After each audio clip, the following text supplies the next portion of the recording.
y la verdad que me alegra muchísimo ver el aforo completamente lleno y señal de que vamos recuperando esa normalidad que ya casi habíamos olvidado. Y bien, yo estoy un poco hoy aquí de forma accidental porque me han pedido que hable sobre resistencias en el marco de la legislación que nos viene, del marco de la granja a la mesa, cuando es un tema en el cual yo, con mi carrera de fitopatólogo, no he trabajado muchísimo, pero es algo que se ha encontrado en mi camino, ahora veréis un ejemplo concreto, y que hemos tenido que afrontar y bueno, pues colaborar con expertos en el tema, que luego mencionaré, y bueno, pues espero un poco convenceros de que es quizás una de las principales amenazas que tenemos en el marco normativo que nos viene ahora. Y bueno, de esto no voy a hablar porque creo que es ya, no sé, la 20 vez que se habrá nombrado esta mañana, ¿no? Que bueno, pues viene una normativa que va a haber una reducción, podemos discutir si será el 50, el 40, si es de riesgo, si no es de riesgo, pero desde luego la situación ya no va a ser la que tenemos ahora en el futuro. Y un poco sí que quiero contextualizar, antes de hablar por el tema de las resistencias, dónde estamos ahora.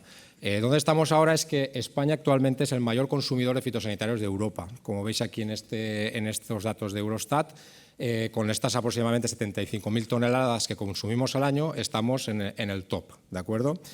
Y un poco sí que me gusta como fitopatólogo resaltar, porque cuando hablamos de este debate automáticamente pensamos en las plagas, ¿no? Los artrópodos, insectos, ácaros, el uso de insecticidas y un poco toda esta dinámica de reducción de uso, pues automáticamente la cabeza va a pensar a los insecticidas. Cuando, como veis aquí en datos a la izquierda de Eurostat a nivel europeo y datos del Ministerio a nivel nacional, los insecticidas y acaricidas apenas representan el 10-11% de lo que consumimos anualmente. Es decir, si tenemos que alcanzar un 50% de reducción, el 10% de los insecticidas no es algo sustancialmente relevante. Sin embargo, fijaros, esa gran parte de la tarta, ¿no?, que está de color verde, esos son los fungicidas y bactericidas. Bactericidas porque al cobre se le sigue considerando bactericida, cuando realmente no se aplica en la realidad contra ninguna enfermedad bacteriana en general. Por lo tanto, digamos, tanto a nivel europeo como a nivel nacional, la mitad, aproximadamente unas 40.000 toneladas, son fungicidas. Y de hecho, estos datos más actuales, estos son datos de Eurostat de 2021, como veis en esta especie también de tarta, la parte de color rojo, el 25,4%, eso es España, que vuelve de nuevo a ser el mayor consumidor de fungicidas en toda la Unión Europea. Y un poco, pues sí que se ha nombrado en algunas presentaciones anteriores la Directiva de Uso Sostenible de Productos Fitosanitarios, que tenía, digamos, o tiene como objetivo reducir también estas cantidades. Sería un poco un paso previo a lo que nos viene ahora con la granja a la mesa. Y sí que me gusta resaltar porque estos son datos de la Agencia Europea del Medio Ambiente, donde se comparó el consumo de fitosanitarios en el 2011-2013, que sería pues recién aprobado, digamos, publicado esta directiva, que fue creo que en el 2009, si no recuerdo mal, con unos años más tarde, 2014-2015, para ver si realmente pues un poco toda esa normativa se había traducido o no en una reducción del uso de fitosanitarios. Y aquí veis la lista de Estados miembros, con algunos países asociados también. Los que tienen la barra a la izquierda, ahí sí que ha habido una reducción. En la escala inferior podéis ver, digamos, porcentualmente en qué reducción está. Pero fijaros que en la mayoría de países, incluido España, no solo es que no se ha reducido el consumo de fitosanitarios, sino que se ha incrementado en el orden, pues eso, de 20, incluso 30% en algunos países. ¿De acuerdo? Y esa es la realidad que hay. La realidad es esa. ¿Cómo la podemos explicar? Pues hay tres motivos, tres razones que voy a intentar resumir. Lo primero es que hay una entrada de nuevas plagas y enfermedades. Aquí veis, esto es un trabajo de María Clara Rosace, que está aquí en la audiencia, es parte de su tesis doctoral, y ya se ha dedicado a buscar algo tan obvio como es esto, ¿no? Es decir, ¿cuántas plagas y enfermedades aparecen en el territorio europeo cada año? Pues no, esto no estaba cuantificado, estaba disperso, en base de datos hay que buscar, etcétera, etcétera. Y veis aquí estas barras, desde el año 99 hasta el año 2019, este arco iris son los diferentes Estados miembros, o sea que fijaros sobre todo en digamos, el valor absoluto de cada barra.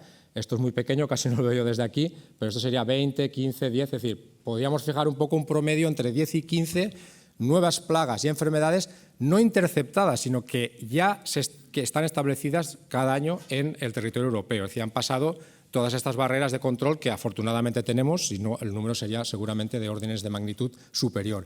Pero eso es una realidad, es decir, cada año tenemos entre 10 y 15 nuevas plagas y enfermedades que se establecen en el territorio de la Unión Europea. ¿Y dónde se establecen?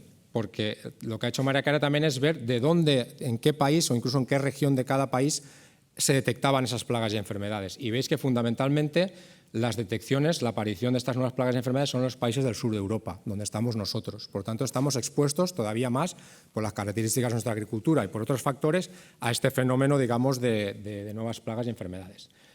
El segundo factor del incremento en el uso de fitosanitarios ya lo ha comentado Antonio Monserrat anteriormente, y es que hay una tendencia clara, que veis datos también de Eurostat, de pasar de una extensificación a una intensificación. Producir más en menos superficie. Eso implica, y veis aquí un poco el color más oscuro, implica un mayor índice de intensificación, el color más claro, un menor índice de intensificación o extensificación, ¿no? Aquí veis un poco los valores numéricos. Y bueno, pues una mayor intensificación implica un mayor también consumo de inputs, entre ellos los fitosanitarios. Y el tercer motivo, y aquí pues voy a ser igual un poco políticamente incorrecto, porque en esto yo creo que somos un poco autocomplacientes, ¿no? Que es la adopción de los principios de gestión integrada de plagas o de enfermedades, que parece que esto está resuelto ya, ¿no? La gestión integrada, esto ya funciona perfectamente, pero fijaros aquí, informe de la Dirección General de Food Safety en la Comisión Europea, los 7 principios que marca la Directiva de uso sostenible de productos fitosanitarios, recordad, pues prevención, monitoreo, umbrales, uso de biológicos, en fin, diferentes estrategias para conseguir esa reducción de uso. Fijaros que aquí en la barra de color rojo sería lo máximo que podríamos implementar, es decir, nunca va a ser el 100%, no hay ninguna medida que realmente en la realidad de la vida se pueda aplicar en un 100% de los casos. Pero fijaros que pues generalmente son por encima del 60-80% de implementación. Y la barra de color azul es lo que realmente se está implementando. Y veis que en algunos casos, por ejemplo, en el tema de reducción de dosis o reducción de frecuencias, es decir, tratar menos, esperaríamos poder implementarlo entre un 60-70% cuando apenas superamos el 20% de implementación.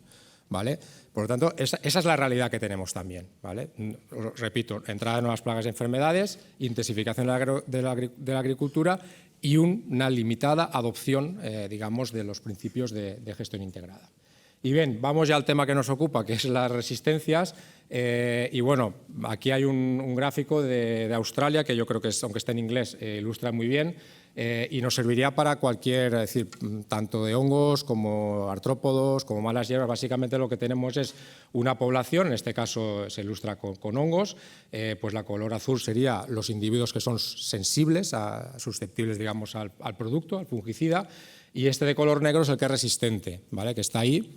A medida que vamos aumentando la presión sobre esa población del patógeno, vamos tratando más con ese producto, vamos a ir seleccionando, los individuos sensibles se irán reduciendo su población y los resistentes irán aumentando, hasta que llegue un punto en el que, digamos, esa población resistente sea dominante y a partir de ahí es cuando tenemos un fallo en el control, un fallo en el producto.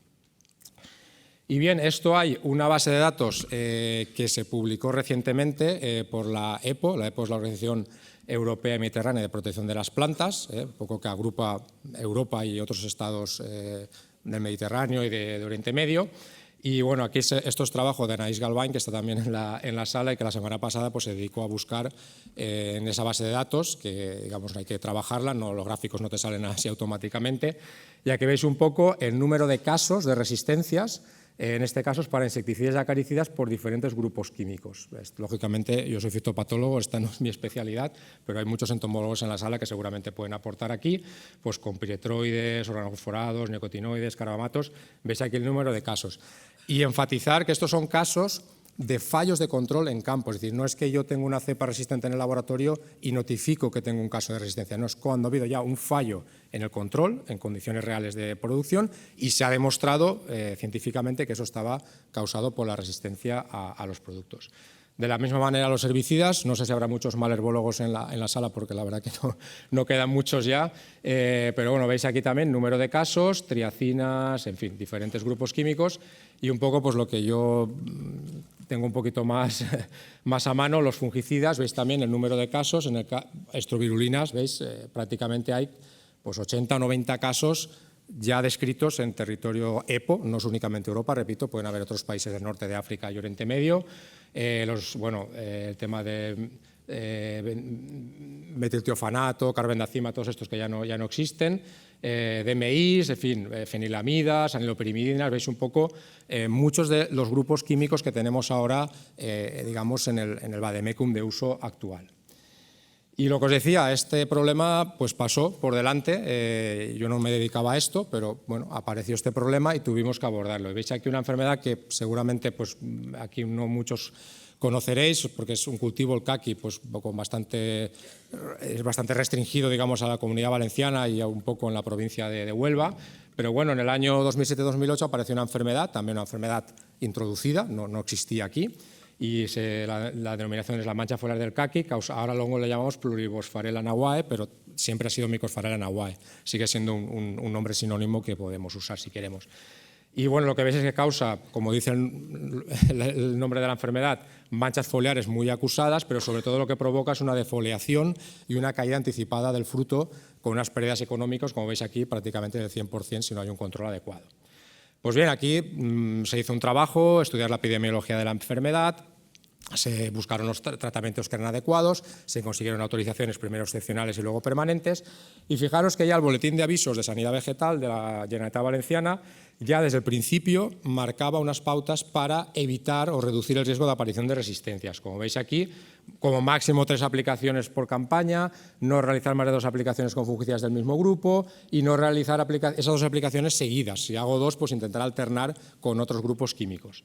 Y bueno, la situación fue bastante bien, o diría muy bien, durante 10 años, hasta que en el 2019 nos aparece esta situación. Parcelas, como veis aquí, nos habían llegado notificaciones, a nosotros ya al Servicio de Sanidad Vegetal, que se habían sometido a los tratamientos recomendados, es decir, no se había hecho nada ahí raro, y tenían, como veis aquí, incidencias y severidades de la enfermedad muy graves.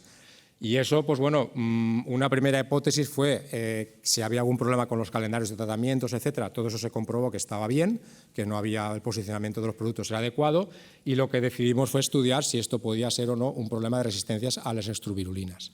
Se recolectaron aislados de esas parcelas afectadas, aislados fúngicos, y se hizo primero una caracterización fenotípica. Como veis aquí, crecemos el hongo con diferentes cantidades de producto. Arriba podéis ver una cepa sensible, como a 100 miligramos, 100 partes por millón, ya no crece. Sin embargo, la cepa resistente es capaz de aguantar esa concentración. ¿De acuerdo? Ahí calculamos una serie de parámetros, como es la del E50, etcétera, etcétera. Pero bueno, básicamente veis aquí, esta sería nuestra población de aislados en comparación a una población resistente y a una población sensible. Como veis, pues hay una gran proporción de los aislados que obtuvimos de esta prospección que, digamos, tienen un nivel de sensibilidad al producto muy bajo. Prácticamente el producto no les hacía nada. Todo esto es una caracterización fenotípica. Afortunadamente ahora tenemos también técnicas moleculares, concretamente en el caso de las extruvirulinas hay unas mutaciones muy específicas del citocromo y aquí, pues bueno, como he comentado, esto no era mi especialidad, solicitamos colaboración de amigos y compañeros de otras instituciones, en este caso el equipo del doctor Josep Armengol, que viene mañana, y la doctora Mónica Brevegal, pues con una tesina de máster de Luan que codirigimos, y lo que se hizo fue de un total de 183 aislados de Mycosfarella. Ellos aplicaron esas técnicas moleculares y detectaron que esta mutación que confiere, digamos, esa resistencia estaba presente en 101. Básicamente, bueno, en números redondos sería el 55% de la población. Fijaros que es un nivel de prevalencia altísimo, no estamos hablando de un 10 o un 20%. Más de la mitad de los aislados eran, digamos, insensibles al producto. Y esto, bueno, pues como veis apareció, se adivina un poquito aquí, esta especie de círculo, bueno, un poco así, es la zona cero que denominamos, ¿no? donde apareció ese foco, y el Servicio de Sanidad Vegetal dijo, bueno, aquí hay que tomar una decisión, ¿restringimos el uso del producto en esa zona cero o restringimos el producto en toda la zona productora? Bueno, para poder contestar a esa pregunta, lo que se hizo fue un muestreo, una prospección completa de todas las zonas productoras de caqui de la provincia de Valencia. Aquí veis las diferentes comarcas productoras y si adivináis un poco esta sombra, son digamos, a partir del REGEPA, los datos de cultivo de caqui. Y esto no sé si se adivinará muy bien porque la verdad que no he elegido los colores más adecuados, pero bueno, aquí veis esta área que sería esta zona cero, donde sabíamos desde el año 2019 que estaba el problema de resistencias a extruvirulinas, y los diferentes cuadrantes, veis, los que están en color rojo, son donde se detecta positivamente la presencia de resistencias a extruvirulinas, en color verde en las que no se detecta, y abro aquí un paréntesis, no quiere decir que no haya, es decir, que no la hemos detectado, es decir, que esto todo depende también de la intensidad de muestreo, etcétera, etcétera. Pero básicamente la conclusión es que toda el área productora de caqui ya estaba totalmente, digamos, con el problema de resistencia a las estrubirulinas. Y por lo tanto, bueno, esto viene después, perdonad, se tuvo que tomar la decisión pues, de no recomendar el uso de esos productos porque ya dejaban de ser efectivos. Y lo que voy a explicar con la siguiente diapositiva es la situación que se nos queda ahora. Se nos queda que ese mismo año cayó el Mancozeb, que lo conocéis muchos perfectamente, con lo cual el único producto que quedaba registrado era el difenoconazol, ¿vale? Bueno, pues sabéis que no es tan propenso a la aparición de resistencias como las estrubirulinas, pero está considerado también de grado medio, medio alto. Pues bueno, a través de unos ensayos que se hicieron, a través de también la ayuda del Ministerio, se consiguió unas autorizaciones excepcionales para un SDHI, un fungicida de otro grupo químico, también de riesgo medio-alto de aparición de resistencias, y momentáneamente también se consiguió una autorización de Captan, con la idea un poco de poder alternar, pero bueno, Captan también es un producto que está en el pipeline ya para salir del registro. Por lo tanto, un poco es lo que quería ilustrar con la siguiente diapositiva, que estamos pasando a que veis un poco la clasificación FRAC. FRAC es el comité, digamos, internacional que asesora un poco para evitar la aparición de resistencias, donde están las principales, muchas de las empresas que estáis aquí pertenecéis a FRAC. Y aquí veis un poco la clasificación que da, pues de bajo riesgo de aparición de resistencias, medio, medio alto o alto. Y esta flecha que he puesto aquí es un poco de dónde estábamos y dónde estamos ahora. Es decir, todos los que veis aquí, ditiocarbamatos fuera, ya no quedan. Cobre, pues ya veremos cómo acaba en los próximos años. Dimetomorf ya ha salido anteriormente también. Vamos pasando de un catálogo de productos de amplio espectro, multidiana, que son productos con bajo riesgo de aparición de resistencias porque actúan en muchas rutas metabólicas. Por lo tanto, es más difícil que el hongo mute 20 veces para tener una resistencia.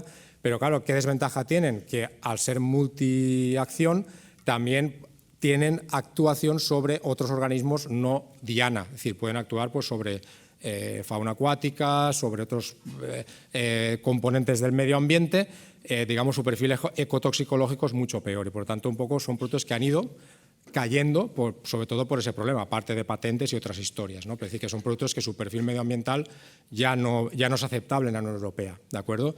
Y los que estamos registrando, los que tenemos ahora, como veis, pues todo estrubirulinas, el tema de los SDHIs, etcétera, etcétera, son productos mucho más específicos, actúan en rutas metabólicas muy concretas, por lo tanto su perfil ecotoxicológico es mucho mejor, pero claro, el riesgo de aparición de resistencias es mucho mayor, porque solo que haya una mutación en esa ruta metabólica, el hongo pasa a ser completamente resistente, ¿de acuerdo?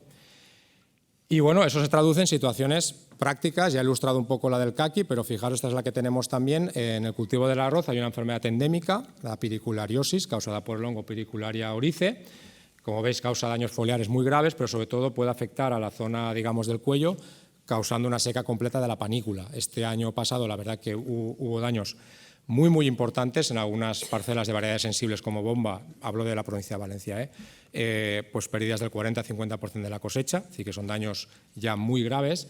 Y fijaros que la situación que hay ahora es que el agricultor, el arrocero, cuando va a lo mejor una variedad sensible, pues estamos hablando de una horquilla de entre 2 o 4 tratamientos al año, dependiendo del riesgo de la enfermedad.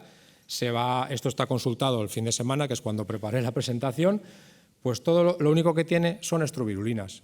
Entonces, este agricultor, aunque, digamos, está siendo forzado a hacer una estrategia de control que favorece la aparición de resistencias, porque no tiene otra opción. ¿De acuerdo? Sí que hay un formulado que va mezclado con difenoconazol, pero bueno, aún así seguirías aplicando estrubirulinas en todos los tratamientos. Por tanto, es un poco lo que quería, como os he dicho, una principal amenaza que yo veo de toda esta normativa es que no solo es que estamos reduciendo o vamos a reducir la cantidad de productos a aplicar, sino que estamos reduciendo también la variedad de grupos químicos que tenemos. Y esto está obligando a situaciones como estas, que son totalmente absurdas y irracionales, ¿de acuerdo? Pero que, bueno, pues es el marco que tenemos en estos momentos y que, de alguna manera, desde un punto de vista científico y fitopatológico, se tendría que buscar una solución a este tema. Y veis un poco, pues bueno, por no dejar la cosa un poco así tan pesimista, lo que sí que estamos haciendo un poco es pues, vigilar, como veis aquí, en colaboración con el Servicio de Sanidad Vegetal, pues está haciendo prospecciones de vigilancia epidemiológica para ver bueno, si conseguimos detectar el problema de resistencias al inicio, pues no sé, a lo mejor podemos manejarlo de alguna manera mejor que si lo detectamos cuando ya está totalmente extendido, ¿no? O sea, en el caso del caqui vinieron a buscarnos cuando apareció el problema, aquí queremos un poco anticiparnos a esta situación. Y un poco pues, reglas que sí que podemos hacer para evitar un poco la aparición de resistencias, y algunas sí que dependen y podemos hacer nosotros. Hay 3 reglas fundamentales. La principal es reducir la presión de la enfermedad. Cuanto más presión de enfermedad haya, más presión de selección vamos a hacer respecto al producto. Por lo tanto, evitar el cultivo de variedades susceptibles. He comentado el tema del arroz bomba, pues seguramente habrán zonas, sobre todo en Valencia, que el arroz bomba va a tener muy poca viabilidad de cultivo por este tema. Rotación de cultivos, distanciar tanto en el tiempo y en el espacio. Emplear métodos de control no químicos, todo esto nos lo decía también la Directiva de Uso Sostenible. Ya lo he comentado, alternar y mezclar fungicidas de diferentes modos de acción. Y esto, que es a lo que sí que quiero hacer más énfasis, de hecho veis que está con otro color, es aplicar fungicidas solo si es necesario, según la dinámica de la enfermedad. Y aquí voy un poco a lo que he comentado de la insuficiente adopción de las, digamos, pautas o estrategias de gestión integrada de enfermedades. Por ejemplo, todo lo que son sistemas de ayuda en la toma de decisiones. Casi nadie usa esos sistemas en el control de enfermedades. Ahora está empezando tímidamente. Algunas de empresas que estáis aquí ya tenéis divisiones en ese sentido de apoyar un poco al agricultor en la toma de decisiones basando en modelos epidemiológicos, etcétera, etcétera. Pero, digamos, es algo que en la realidad del día a día en el campo no es algo que se use habitualmente. Y, sin embargo, un estudio, este es un trabajo de Elena Lázaro, que es una compañera de Libia. No voy a entrar en los detalles estadísticos, pero básicamente lo que se hizo es digamos, coger todos los datos de experimentos a nivel mundial donde se comparaba estrategias a calendario respecto a sistemas de ayuda en la toma de decisiones, modelos, etcétera, y testigos sin tratar, o sea, testigos sin ningún tratamiento.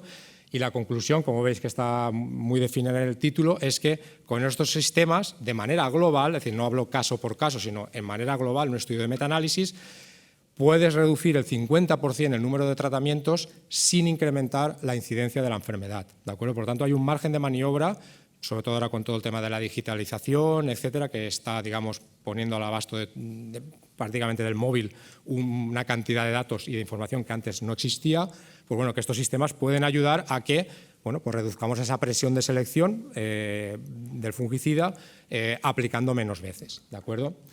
Y bueno, ya para terminar, y creo que la mañana está siendo muy larga, muy intensa, y me vais a dejar un poco que haga aquí una licencia a la ciencia ficción. Salimos de la ciencia, pasamos a la ciencia ficción. Bueno, una serie que supongo que muchos y muchas seguiréis o estáis siguiendo, y que básicamente el argumento pues es un hongo que infecta a las personas y los convierte en zombies, ¿no? Bueno, esto no es real, es decir, esto afortunadamente no puede pasar, pero sí que quería un poco acabar con el tema de la implicación que puede tener el desarrollo de resistencias en el ámbito de la salud pública. Y aquí veis un poco, este es un documento que publicó hace unos meses la Organización Mundial de la Salud, y justo también en la revista Lancet, que es una revista médica la más prestigiosa que hay, donde ya hacen una lista prioritaria de 19 hongos patógenos de personas, o sea, que afectan a las personas. Ahí puede estar, por ejemplo, Aspergillus, que es un hongo muy habitual o relativamente habitual en infecciones hospitalarias, o Cándida, que bueno, pues es un hongo también pues, que está teniendo bastante importancia en parte de la población. ¿Y cuál es cómo ligamos esto con lo que estaba comentando antes? Pues como veis aquí, trabajos tanto a nivel científico, la revista PNAS, que es una de las más prestigiosas a nivel internacional, como revistas más de divulgación científica, como es National Geographic, y hacen referencia un poco a la aparición de resistencias a fungicidas en estos hongos, digamos, que afectan a las personas. Al final, los fungicidas que se utilizan en salud pública, hoy por hoy mayoritariamente son triazoles, hay otros grupos, pero digamos son los mismos grupos químicos que utilizamos en agricultura.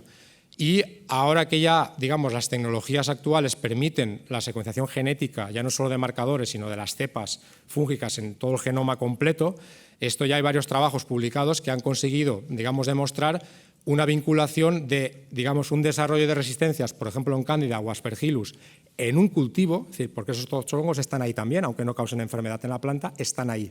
Pero el uso repetido de esos productos genera resistencias en esos hongos que luego, por determinadas vías, acaban en entornos hospitalarios o en entornos sanitarios, y cuando el paciente lo someten a tratamientos fungicidas no son efectivos porque ya ese hongo es resistente. Y esto ya os digo, por ejemplo, a nivel de EFSA, pues ya empiezan a haber algunos dosieres circulando en ese sentido. Es decir, es un aspecto que no No estaba tan abierto como en el caso de los antibióticos, que se ha comentado antes, sí que eso estaba claro y hay un control muy férreo del uso de antibióticos para evitar problemas en salud pública, pero seguramente en los próximos años vamos a asistir a un escenario en donde el uso de fungicidas también va a tener una dimensión en el ámbito de salud pública. Y vuelvo a lo mismo, la estrategia que se está favoreciendo ahora desde el punto de vista normativo no está ayudando a que esto no suceda, ¿de acuerdo? Y bien, un poco por recapitular, la última diapositiva, pues bueno, ideas un poco que me gustaría que os llevarais hoy, pues que he intentado demostraros, no sé si lo he conseguido o no, que seguimos teniendo una gran dependencia de los fungicidas para el control de enfermedades. Esa es una realidad, es decir, se consume muchísimo fungicida y hay muchísimas enfermedades y nuevas que están entrando cada año. Como digo, nuevas enfermedades, la intensificación de la producción agraria y una insuficiente implementación de los principios de gestión integrada. Y que el desarrollo de resistencias, si no cambia la situación, y esto lo doy como una opinión personal, es un problema que va a ir en aumento por una menor disponibilidad de grupos químicos y estos grupos químicos cada vez con mayor riesgo de aparición de resistencias. Y que vamos a asistir, como ya he dicho, a una dimensión que no conocíamos antes, que es las implicaciones en salud pública. Y nada, solo me gustaría terminar agradeciendo a las personas que realmente han hecho este trabajo. Yo estoy aquí hablando, pero no soy el que he estado más trabajando en esto. Bueno, ya he nombrado a Anaïs Galván, que está haciendo la tesis en nuestra unidad, Mayra Chiara, que está ahora de estancia y ha comentado un poco el tema que ha hecho de las nuevas plagas y enfermedades, Elena Lázaro, que es la que ha desarrollado el trabajo sobre los sistemas de ayuda en la toma de decisiones, y Lola Fernández, que realmente es la que tenía que estar dando la charla hoy, por cuestiones de agenda no ha podido ser, que ella es la Universidad de Málaga, también de CSIC de La Mayora, y hoy por ella es la mayor experta en tema de resistencias de fungicidas en España y diría que en el mundo también.